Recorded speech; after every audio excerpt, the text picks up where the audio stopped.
নমস্কার, আমি দুলাল কবিরাজ, teacher in charge Begpur union institution, পূর্ব বর্ধমান।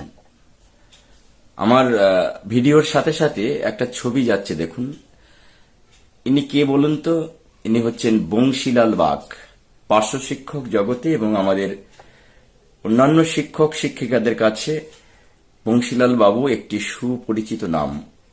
আপনাদের মনে আছে তো, সেই কয়েক বছর আগে সেই বংশীলাল বাবু ক্লাস 5-এর অঙ্ক পরীক্ষাতে একটি কোয়েশ্চেন সেট করেছিলেন।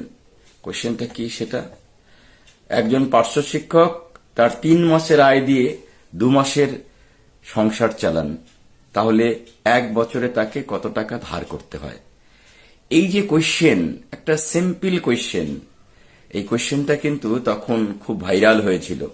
বিভিন্ন টিভি চ্যানেলগুলো বংশীলাল বাবুর কাছে গেছেন এবং তার কথা শুনেছেন।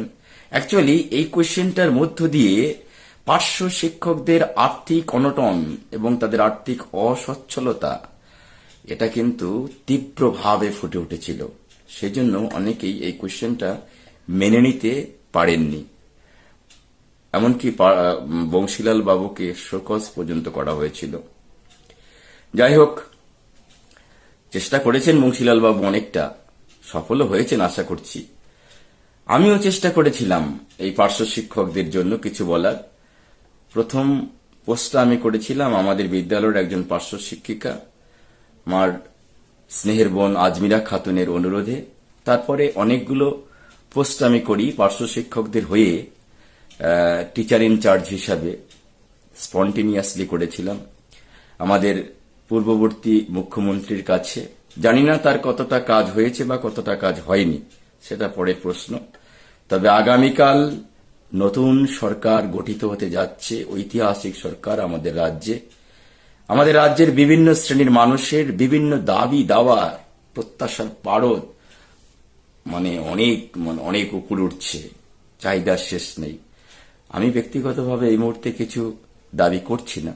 এই মুহূর্তে চাইছি আমাদের শিক্ষার উন্নতির জন্য, বিদ্যালয়ের শিক্ষা ব্যবস্থার উন্নতির জন্য পার্শ্ব শিক্ষকদের স্যালারিটা, তাদের আর্থিক ব্যবস্থাটা যেন অত্যন্ত সহানুভূতির সঙ্গে দেখা হয়, এই দাবিটা করব। আর আমাদের শিক্ষা ব্যবস্থারও যেন ইনফ্রাস্ট্রাকচারটার আমূল পরিবর্তন হয়, যাতে করে আমরা যারা সরকারি স্কুলে শিক্ষকতা করি তাদের যেন অ্যাটলিস্ট, শিক্ষকদেরই বলি আগে, শিক্ষকদের যেন নিজের সন্তানদেরকে বেসরকারি স্কুলে ভর্তি না করাতে হয়। এই বংশীলাল বাবুর এই ছবিটা দেখুন, মাঠে গেছেও কাজ